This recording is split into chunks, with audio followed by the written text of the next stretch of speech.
মেয়েদের ফিফা র্যাঙ্কিংয়ে 24 ধাপ এগিয়ে গেল বাংলাদেশ। মিয়ানমারে এএফসি এশিয়ান কাপ বাছাইয়ের দারুণ নৈপুণ্যের পুরস্কার র্যাঙ্কিংয়ে পেল বাংলাদেশ জাতীয় নারী ফুটবল দল। আজ প্রকাশিত নারী ফুটবলে ফিফার সর্বশেষ হালনাগাদ র্যাঙ্কিংয়ে 24 ধাপ এগিয়েছে বাংলাদেশ।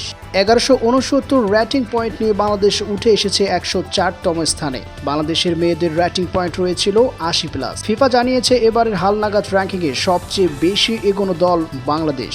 সবচেয়ে বেশি পয়েন্ট অর্জন করেছে বাংলাদেশ নারী ফুটবল দল। গত জুনে মিয়ানমার সফরে যাওয়ার সময় ফিফা র্যাঙ্কিংয়ে 128 নম্বরে ছিল বাংলাদেশ। এরপর 29 জুন 36 ধাপ এগিয়ে থাকা বাহরাইনকে 73 ধাপ এগিয়ে থাকা মিয়ানমারকে হারিয়েছে বাংলাদেশের নারী ফুটবল দল।